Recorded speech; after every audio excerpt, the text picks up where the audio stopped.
Alright guys, so screen capture tutorial on how to work on your backgrounds and soft effects for this post-production project. Couple other things that I want to go over here too, just so you understand. Throughout this process you're going to be exporting video and submitting those on Canvas for each stage of the process. So they may not be complete sound design, but that's how you're going to turn in your backgrounds and soft effects, is to export a video with just that audio content with it. So I'll show you how to do that sort of stuff. But I also just wanted to start off by showing you what by showing you an example project that I've worked on. What this is going to look like at the end, and how important organization is going to be in every step of the process, because by the end of this you're going to wind up with a session that's this big. Okay, so I've got 40 or so audio tracks, color coordinated, named appropriately, lots of different things happening, markers for different purposes. At this point we were just using them for your scenes or your different locations. You can use them for other things, such as when dialogue happens, certain lines are delivered, or when specific things need to happen. My session is a little bit longer. It's about 3 minutes long, the example that I made here, so longer than yours needs to be, but you're probably going to have this much stuff in there. So maintaining organization throughout this process is going to be really essential. I also wanted to stress the idea of when you save, every step of the process, save as a different Pro Tools session. So when you're working on spotting notes, you save your Pro Tools session. Then when you start up and you're getting ready to do soft effects, save as, and say that you're, call this, the backgrounds and soft effects. And that way, you've got a separate Pro Tools session file for each stage in the process, so you can always revisit the previous ones without having to remove or delete things and stuff like that. So I've done that kind of stuff already, and I wanted to show you. So I'm going to close this session, which is the completed one, and show you what the background and soft effects looks like. And this, again, I'm sort of working backwards. So this is what my session looks like with just the backgrounds and soft effects, okay, in its entirety. So I've got 1, 2, 3, 4, 5 different locations within my sequence here, and I've got background sounds that are constant or consistent throughout their location, and then the occasional soft effect that doesn't last quite the entire sequence or whatever. So I'm going to go ahead and show you how I would approach this sort of thing, but just knowing that this is sort of what things are going to wind up like. Some observations I would make in this stage is how cleanly, all these background sounds that are with my first location go to the very end of that scene. They're exact to the frame. So you're going to spend a lot of time zooming in quickly, really closely actually, and making sure that all those things go to their specific location. Make sure you're in grid mode and all those things are happening. But let's say that you just had all your markers done. So I'm going to remove all my audio tracks here and just kind of go through the process quickly, and then you guys can sort of complete the process. So I'm deleting all my audio tracks. This is what you're going to wind up with. So you've got your imported video and you've got your markers based on your different locations that you have. Okay. So what you want to do is create some tracks, and in this case we're doing stereo tracks. And on the assignment page you're going to see stuff about checkerboarding, which means that each location is going to have a series of audio tracks for the background and soft effects, so that way they don't have to overlap one another when you switch from one location to another. It's a good practice to get into, and it helps organizationally, and it helps that you don't overlap sound effects when you don't mean to.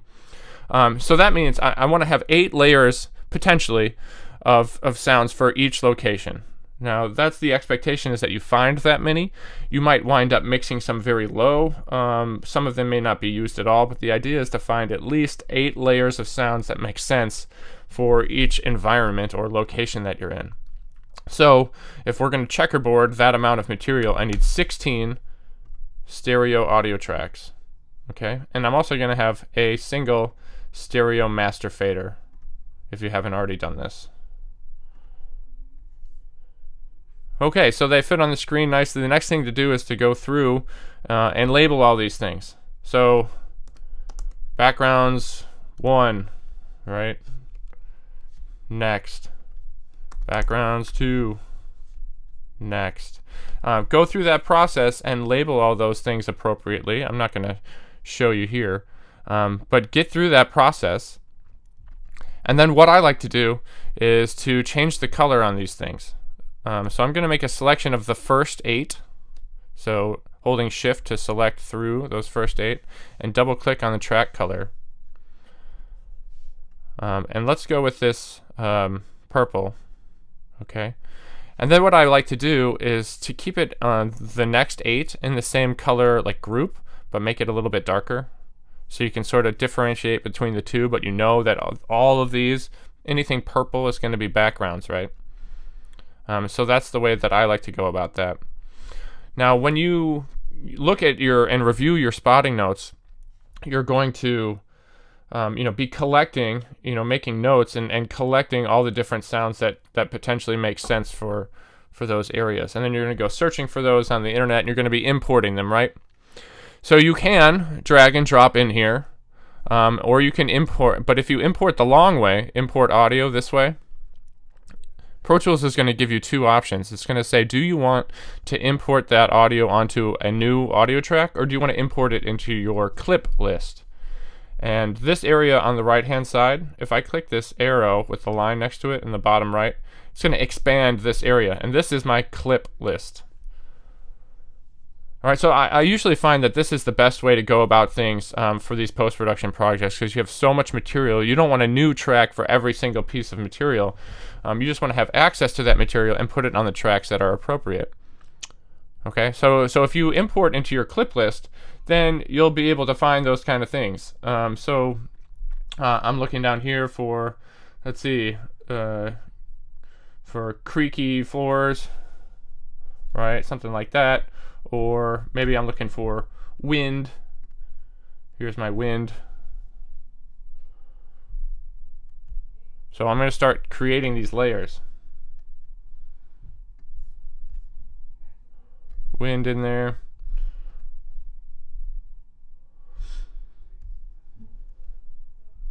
Thunder on interior, so inside thunder somewhere. And notice that these are exactly the length, because I've already edited them before, right? But normally they'd be in their entirety like this. They'd be much larger files, right? So I'll expand all these. So this is what it would look like for you if you just started importing these random things.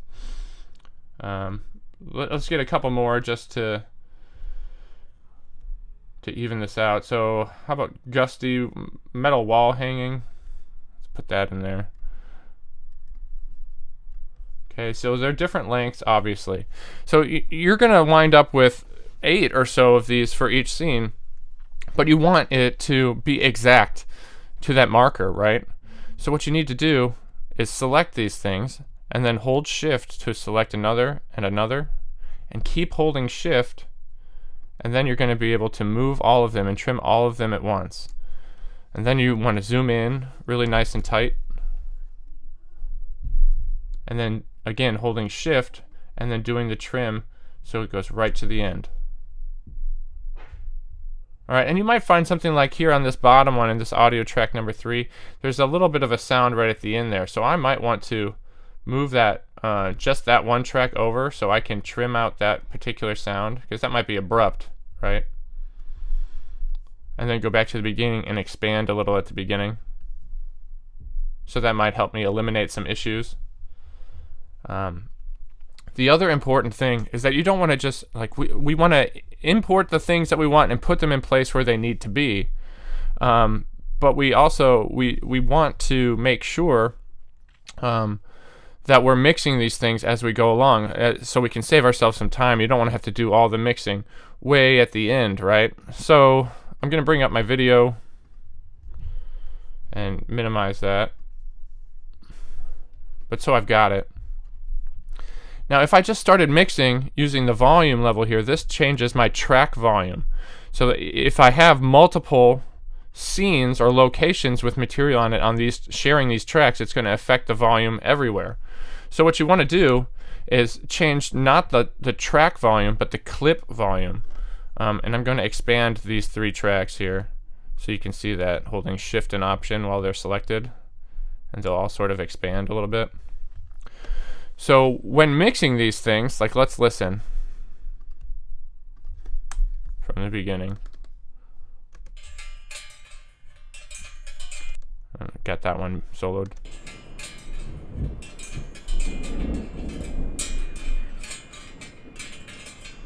All right, now that's all right, but the metal wall hangings is too loud in the mix.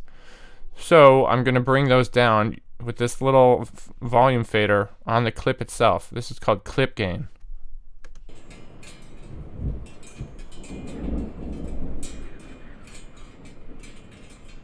All right, maybe even just a little bit more. And maybe I can bring up the wind.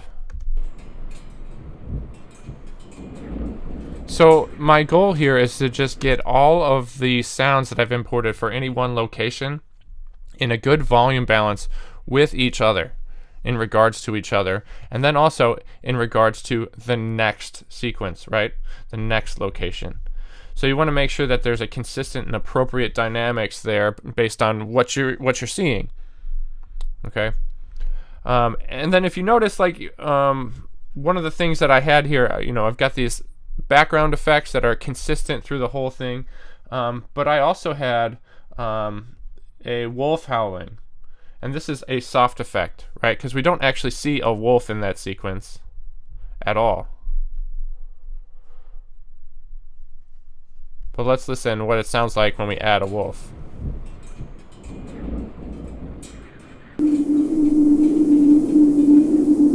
Oh, that's wind howling. I thought it was wolf howling. There is wind howling right next to wolf howling. So here's my wolf.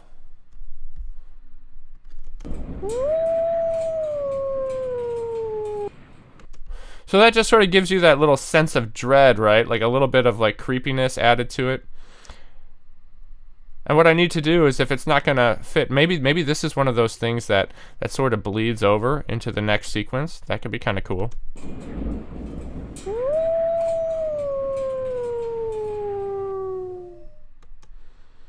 All right, so a lot of times that stuff happens, and we use those soft effects often either as that emotional trigger or as some sort of method to transition from one scene to the next. So when I get to this next location, the abandoned street, then I'm going to move down and start importing those things into my next set of background tracks. So hopefully that makes sense. The one thing also that I wanted to show you is I've got these different locations, right? Here's inside at this place, then we're on this abandoned street. And then I've got another when I get to this next location, the destroyed car, I'm really still in like the same location, but I've got new things happening in a different perspective. Do you see that? I'm up above, and I want to treat it like I have some of the same sound effects there, but they're mixed in a different way because we're further away from our character. And I also add some different things because I'm treating it like it's from a different person's perspective. So I'm going to show you what that looks like when we're all finished. So I'm going to switch now to what things look like when I finished my background and soft effects. All right, and let's bring up the video so you can see from, the first couple of scenes or so. First couple of locations. So inside the place.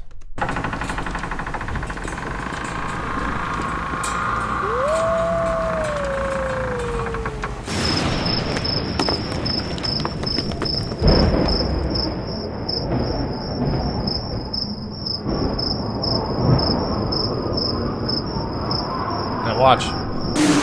Different perspective. And a soft effect of the bird. And then back again. Adding some soft effects for the squeakiness of the car and that creepiness. Bugs around the dead bodies. And extra wind because now we see something moving.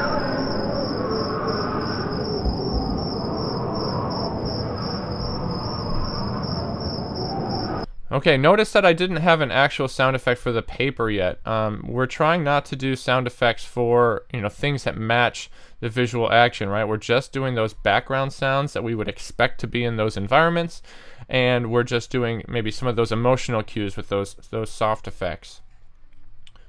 Okay. Now, obviously, at this point, I could use a little bit more mixing. For example, I would assume that when this guy hops out onto the abandoned street and we have a big loud crash of thunder, that the crickets wouldn't be as loud. So there's some mixing that needs to be done.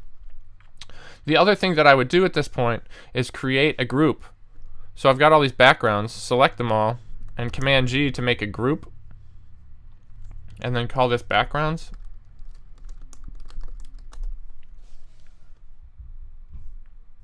Make it a mix and edit group. And then if I click my on the bottom left hand corner, this arrow with the line next to it, that'll open up my tracks area with my groups over here. And the reason why I say do this, remember, we're going to be mixing each clip together with one another by adjusting the clip gain here. But once it's all said and done, and if we have everything within a location mixed with one another, and then everything between locations mixed well with one another, then if we have to mix all the backgrounds together with all the other things that we're going to eventually add here, I can select this group, and then while looking at the mix window, if that group is selected, I can move everything all together, right? So I can lower all the backgrounds in relation to where I've already mixed them well together. That's a nice, handy thing to be able to do. Okay, one last thing. Some of you might have a really long, your one sequence might be 1.5 minutes in the same location, but your sound effects may not last that long. So you might have to have repeats of one of your particular atmospheric sounds. I have that here with this paper crumpled. I'll expand that track. Let's find the paper crumpling. Here it is. All right, so if that's the case, zooming in closer, I want to make sure that I have crossfades here. I don't want to just leave it jump from one to the next. Okay, I'm going to remove my group so I can solo just the paper being crumpled. You might be able to hear the cut. Okay, so what I want to do is select a little from one side and a little onto the other side. And then Command F for fade. And I like to use this equal power curve. All right, and once I do that, that's sort of going to smooth over the edges and make it a little less noticeable. Now I know that these, paper being crumpled is going to be covered up by a whole bunch of other sounds here. But the more that we can do, like this attention to detail, the better things are going to wind up sounding in the long run. So make sure you do that sort of stuff if you have to repeat more than one of the particular sound for one of your scenes or something like that. And then finally, it's like, well, all right, I've finished this. I've got everything that I need all the way through the end here. What you want to do is make the selection, okay? And you might be able to do that if your video clip is exactly how long you want it. You can just select the video clip. Some of you might not have been able to edit your video clip, so it's, you've really got 5 minutes of video content here and you just want to export 1.5 minutes. So you have to make that selection, okay, however long it's going to be. Make sure nothing is soloed or muted or whatever, with the exception of the original audio. We don't want the original audio, so make sure that is muted at this time. Then you need to go to File and bounce to QuickTime this time. All right, we're not bouncing to disk, we're bouncing to QuickTime so we can export a video. We want the bounce source to be appropriate, right? We want to have the bit depth at 24-bit, so it maintains this larger dynamic range, and sample rate at 48K, so it matches the video. That's what we want. Wave file, interleaved, all this stuff. Okay, we do want to include the video, so you have to make sure that that's there. And then you would call this like Beskid backgrounds. And you want to make sure that you do this offline, right? We don't want to actually watch the whole video while it exports. We want to bounce that offline. And it's going to the bounce files folder within my session folder. That is appropriate. So you will export in this way, bounce, and then you're going to have a video file that you will submit on Canvas. I'll go ahead and do the process now just so we can make sure that it winds up there. So it can go through pretty quick. And again, I'm only exporting my selection. So in my case, I don't quite have it all. But let's take a look here. So in my bounce files folder, best get backgrounds. That's exactly what you want, and it'll be this MOV file. That's totally fine. Whatever it winds up as, I'll have a method of watching it. As long as it's a video file with the appropriate sample rate and all that good stuff, we'll be all set. All right, thanks for watching, guys. Have fun with this. See you next time.